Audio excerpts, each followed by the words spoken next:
അപ്പൊ അഷ്റഫുൽ ഖൽഖ് സല്ലല്ലാഹു അലൈഹി വസല്ലമ തങ്ങളുടെ ശരീരം കട്ടുകൊണ്ടുപോകാൻ വേണ്ടി നസ്രാനികൾ രണ്ട് കക്ഷികളെ പറഞ്ഞയച്ചിട്ട് അവര് തുരങ്കം നടത്തിയിട്ട് നബി സല്ലല്ലാഹു അലൈഹി വസല്ലമ ഖബറിൽ നിന്ന് ആ വിവരം ഉറക്കിൽ രാജാവിന് റൂദീർ ഷഹീദ് രാജാവിന് കൊടുക്കുകയും ആ രാജാവ് വന്ന് നബി സല്ലല്ലാഹു അലൈഹി വസല്ലമ തങ്ങളെ ആ ശത്രുക്കളിൽ നിന്ന് അവിടുത്തെ ശരീരം രക്ഷപ്പെടുത്തുകയും ചെയ്ത സംഭവമാണ്.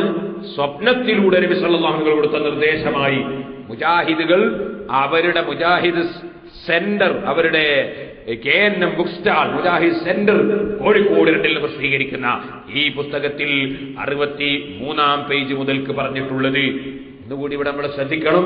ഇവർ ഇന്നേ വരെ പറഞ്ഞത് വഫാത്തായി പോയ നബി സല്ലല്ലാഹു അലൈഹി വസല്ലം തങ്ങൾ ദുനിയാവിൽ നടക്കുന്ന ഒരു വിവരം അറിയൂല, ഒന്നും ചെയ്യാൻ കഴിയൂല, ഒരു നിർദ്ദേശവും കൊടുക്കാൻ കഴിയില്ല, ഒന്നും സാധിക്കൂല എന്നായിരുന്നു ഇതുവരെ പറഞ്ഞിരുന്നത്. അത് ജനങ്ങളെ കബളിപ്പിക്കാൻ വേണ്ടി പറഞ്ഞതാണ്. സത്യം ഇപ്പോൾ ഈ എഴുതിയതാണ്. ഇനി സുഹൃത്തുക്കളെ, എന്നാലേ ഈ മൗലവി ഒരു കള്ളം പറയുന്ന സഹാബത്ത് നബി സല്ലല്ലാഹു അലൈഹി വസല്ലം തിരുശേഷിപ്പുകളൊന്നും സൂക്ഷിച്ചിട്ടില്ല. സൂക്ഷിച്ചു എന്നുള്ളത് ഞാൻ നേരത്തെ ബുഖാരി വായിച്ചതാ. ഒന്ന് വെച്ചോളൂ. അബൂബക്കർ റളിയല്ലാഹുവിന്റെ ഭരണകാലഘട്ടത്തിൽ ഒരുപാട് പള്ളികൾ നിർമ്മിക്കപ്പെട്ടിട്ടുണ്ട്. ഒരുപാട് ലോകത്തിന്റെ വിവിധ ഭാഗങ്ങളിലേക്ക് ഇസ്ലാം പ്രചരിച്ചിട്ടുണ്ട്.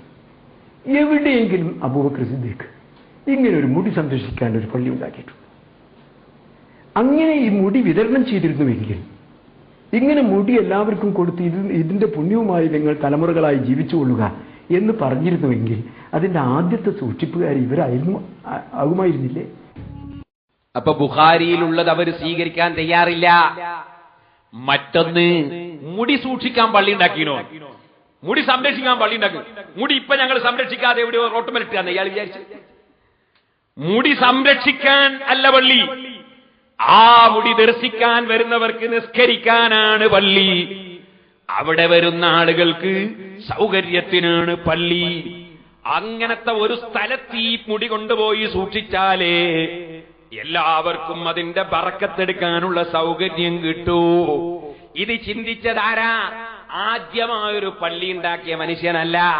കേരളത്തിൽ ആയിരക്കണക്കിന് പള്ളി. അതേ വെറും കേരളത്തിലാണോ? ഇന്ത്യയുടെ വിവിധ സ്റ്റേറ്റുകളിൽ ആയിരക്കണക്കിന് പള്ളി നിർമ്മിച്ചൊരു പണ്ഡിതൻ. ചോദിക്കട്ടെ, കോഴിക്കോട് എന്റെ കുട്ടിക്കാലത്ത് പോയാൽ നിസ്കാരത്തിന് ജുമഅക്ക് പോടാൻ ഒരു പുഴവക്കത്തെ പള്ളിയല്ലാതെ ഉണ്ടായിരുന്നോ? അതേ സമയത്ത് ഇന്ന് അന്തസ്സോടെ അഭിമാനത്തോട് അറബിയിൽ ഖുത്ബ ഓതുന്ന ശരിയായ പള്ളി കോഴിക്കോടിന്റെ ഹൃദയഭാഗത്ത് തിരിച്ചും മറിച്ചും ഉണ്ടാക്കാൻ കേരളത്തിൽ ഒരു പണ്ഡിതനല്ലേ ഉണ്ടായിട്ടുള്ളൂ. അതല്ലേ മഹാനായ ശൈഖുനാ കാന്തപുരം ഉസ്താദ്. ആ ഉസ്താദ് തന്നെ ചോദിക്കട്ടെ, ഇവിടെ നേരത്തെ മരിച്ചുപോയ ഒരു രാജ്ഞിയുടെ പേരിൽ ഒരു വലിയ താജ്മഹൽ നിർമ്മിച്ചപ്പോ ആ നിർമ്മിച്ച രാജാവ് മരണപ്പെട്ടു പോയി. കാലം കുറെ കഴിഞ്ഞെങ്കിലും ഇന്നും ഇന്ത്യ രാജ്യത്തിന് അഭിമാനമാണ്. ഇന്ത്യക്ക് മുതൽക്കൂട്ടാണ്. ഇന്ത്യ രാജ്യത്തിനത് ഏറ്റവും വലിയ മുതൽക്കൂട്ടാണ്.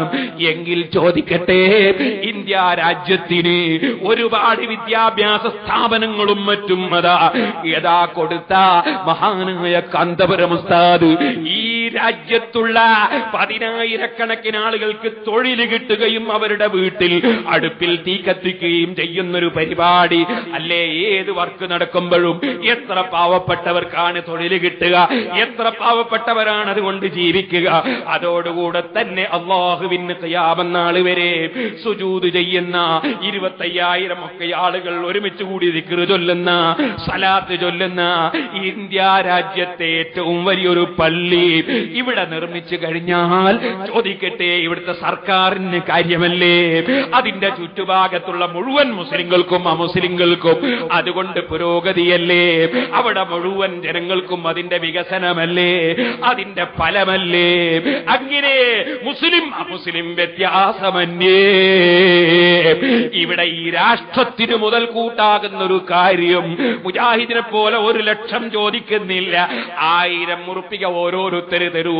അങ്ങനെ ചോദിച്ചിട്ട് അത്തരമൊരു വലിയ പള്ളി നിർമ്മിച്ചാൽ അത് ഈ രാജ്യത്തിന് അഭിമാനമല്ലേ സുഹൃത്തുക്കളെ? ഞാൻ പോയിട്ടുണ്ട്, യമനിൽ ഉസ്താദിന്റെ കൂടെ പോയിട്ടുണ്ട്. അതേ, അവിടെ അത് 40,000 ആളുകൾക്ക് നിസ്കരിക്കാൻ ഒരു പള്ളി യമന്റെ പ്രസിഡന്റ് നിർമ്മിച്ചപ്പോ അതിന്റെ ഉദ്ഘാടനത്തിന് ഇന്ത്യയിൽ നിന്ന് ക്ഷണിക്കപ്പെട്ട പണ്ഡിതൻ മഹാനായ ശൈഖുന കാന്തപ്രഭു ഉസ്താദ് ആയിരുന്നു. അന്ന് ഞാൻ ഉസ്താദിന്റെ കൂടെ യമനിൽ പോയിട്ട് ആ പള്ളി ഉദ്ഘാടനത്തിന് പങ്കെടുത്തിട്ടുണ്ട്. ചോദിക്കട്ടെ, ആ യമനിലും മറ്റുമുള്ള പുരോഗതി, അതിനേക്കാൾ വലിയ പുരോഗതി ഞങ്ങളുടെ രാജ്യത്ത് ഒരു മഹാൻ ഉണ്ടാക്കാൻ നോക്കുമ്പോ ഓ അസൂയക്കാരാ, എങ്ങനെയെങ്കിലും അള്ളാഹുവിനെ നിസ്കരിക്കുന്ന പള്ളി ഉണ്ടാകട്ടെ. എത്ര ദീർഘായുസ് അള്ളാഹുവേ ശൈഖുന ഉസ്താദ് അവർക്ക് നീ ഒരുപാട് കാലം ഈ ആഫിയത്തോടെ, ഇസ്സത്തോടെ, തഖ്വയോടെ, ഹിമ്മത്തോടെ ദീർഘായുസ് നൽകണം റഹ്മാനേ. പക്ഷെ എത്ര ജീവിച്ചാലും ഒരു വ്യക്തിയുടെ ജീവിതത്തിനൊരു അറുതിയില്ലേ, ഒരു തീർച്ചയില്ലേ? ആ പള്ളിയും എടുത്ത് കാന്തപുരം ഉസ്താദ് ഖബറിൽ കൊണ്ടുപോകുമോ? അത് ഈ രാഷ്ട്രത്തിന് മുതൽക്കൂട്ടല്ലേ, ഈ രാജ്യത്തിന് മുതൽക്കൂട്ടല്ലേ? രണ്ടാമത് ഞാനെന്ന് ചോദിക്കട്ടെ, നിങ്ങളെ മർക്കസൊക്കെ ഇൻഷാ അല്ലാഹ് ഞങ്ങൾക്ക് വരാനുള്ളതാണ്. അതുകൊണ്ട് നിങ്ങൾ ഉണ്ടാക്കിക്കോ ഒക്കെ ഞങ്ങൾക്കുള്ളതാണ്, ഞങ്ങൾക്ക് കിട്ടും അതൊക്കെ എന്ന് നിങ്ങൾ എന്നെ പ്രസംഗിച്ചിട്ടില്ലേ എസ്കക്കാരാ? എന്നാൽ അതൊന്ന് അധ്വാനിച്ച് മൂപ്പരുണ്ടാക്കിയാൽ നിങ്ങൾക്കല്ലേ അത് കിട്ടാൻ പോകുന്നതെന്ന് അങ്ങനെയെങ്കിലും ഒന്ന് ചിന്തിച്ചുകൂടെ? പിന്നെ കാന്തപുരത്തിന് കുറെ പള്ളിയില്ലേ, എത്തിങ്ങാനല്ലേ, മർക്കസില്ലേ, എന്താ ചെയ്യാം? ഒരു പ്രശ്നമല്ല ഉണ്ടാകട്ടെ, അതൊക്കെ നമുക്കുള്ളതാ. ഇതിപ്പോ പോകും, ഫീസൂരി ഒലിച്ചു പോകാനുള്ളതാ, അണഞ്ഞു പോകാനുള്ളതാ. ഈ മർക്കസുകളും ഈ അനാഥശാലകളും ഈ പള്ളികളും ഈ സ്ഥാപനങ്ങളും ഇൻഷാ അല്ലാഹ് ആദർശത്തിന്റെ സത്യത്തിന്റെ അടിത്തറയിൽ പടുത്തുയർത്തിയ സമസ്ത കേരള ജംഇയ്യത്തുൽ തണലിൽ വരും. അള്ളാഹു അനുഗ്രഹിക്കുമാറാകട്ടെ. അപ്പൊ നിങ്ങൾ നോക്ക്, ഇവരിതിനെ എതിർക്കേണ്ടിയുണ്ടോ? ഉണ്ടാക്കട്ടെ എന്നല്ല നിങ്ങൾ വിചാരിക്കണ്ടേ, നിങ്ങൾക്ക് കിട്ടാനുള്ളതല്ലേ ഇത്? അപ്പൊ നിങ്ങൾ ഇതിനെതിരെ എന്തിന് ശബ്ദിക്കണം? ഞങ്ങൾക്ക് മനസ്സിലാകുന്നില്ല. ടി പി പറഞ്ഞ് ബർക്കത്തില്ല, ടി പി ബർക്കത്തിന് പരിപാടിയില്ല. എന്നാൽ ബർക്കത്തുണ്ട് എന്ന് വിശ്വസിച്ചാൽ എന്തിന് ബർക്കത്തിന് വെച്ചാൽ അതിലാഹാവുന്നാണ് മുജാഹിദിന്റെ വേറൊരു മോഹൻ പറയുന്നത്. അതുകൊണ്ട് എവിടെ നിന്ന് ബർക്കത്ത് ലഭിക്കുമെന്ന് പ്രതീക്ഷിക്കുന്നുവോ അതിലാഹാൻ. അതുകൊണ്ട് എവിടെ നിന്ന് ബർക്കത്ത് ലഭിക്കുമെന്ന് പ്രതീക്ഷിക്കുന്നുവോ അതിലാഹാൻ. ബർക്കത്ത് എവിടുന്ന് പ്രതീക്ഷിക്കുന്നത് അതിലാഹാവും. അപ്പൊ ബുഖാരിയിൽ ബർക്കത്ത് മാവുൽ ബർക്കത്ത്, അതുപോലെ തന്നെ ബർക്കത്തുൽ മാ, അങ്ങനെ തുടങ്ങി ഒരുപാട് ഒക്കെ ഇലാഹാണ്. അള്ളാഹുവിന്റെ റസൂലിന്റെ കയ്യിന്റെ ഉള്ളിൽ നിന്ന് പൊട്ടിയൊലിച്ച ശുദ്ധമായ മഹത്തായ വെള്ളത്തിനെ സംബന്ധിച്ചാണ് ഇമാം ബുഖാരി ബാബു കൊടുത്തത്. ഒക്കെ ഇലാഹായി, ഒക്കെ ഇലാഹായി. എന്നാ അങ്ങക്കൊന്ന് കേൾക്കണം, ഇവരെന്തേ നേരത്തെ പറഞ്ഞു?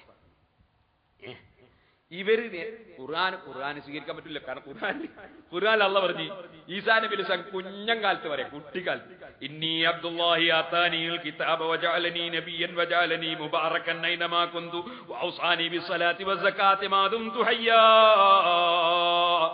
ഞാൻ എവിടെയുണ്ടോ എന്നെ അല്ലാഹ് ബർക്കത്തുള്ളവനാക്കിയിരിക്കുന്നു. ഈസാ നബി അലൈഹി സ്വലാമിന്റെ അടുത്ത് മുഅ്മിനായ മനുഷ്യൻ ഹവാരിയക്കൽപ്പെട്ട ഒരാൾ ചെന്നാൽ എന്തായി? അയാൾ ഇലാഹാക്കി. കാരണം ജഅലനി മുബാറകൻ, എന്നെ ബർക്കത്തുള്ള ആളാക്കിയത് ഈസാ നബി പറഞ്ഞു. ഖുർആനില്ല. ഖുർആൻ വിശ്വസിക്കാൻ ഒരു മൗലവിയും കിട്ടൂല കേട്ടോ, ഒരു മൗലവിക്കും ഖുർആനിൽ വിശ്വാസം ഇല്ല കേട്ടോ, സംശയിക്കണ്ട. നമ്മളെ പാട്ടുപാടുന്ന മൗലവി അയാളെ നമ്മൾ ഏത്തമിടിയിട്ടില്ലേ എന്നാതാ വരുന്നത്. ആർക്ക് മൈക്ക് കിട്ടിയിട്ട് അവിടെ മുജാഹിദ് വളർന്ന് അത് പറഞ്ഞവരുണ്ടല്ലോ, ഒന്ന് ശരിക്ക് കേൾക്കേണ്ട CD ഒന്ന് വെച്ചുകൊടുത്താൽ നമ്മളെ മൗലവി ഒന്ന് ഏത്തമിടട്ടെ, ബർക്കത്തുണ്ട് ഇല്ലാത്തവരെന്ന് പറഞ്ഞിട്ടില്ല. അതേ അവസരത്തിൽ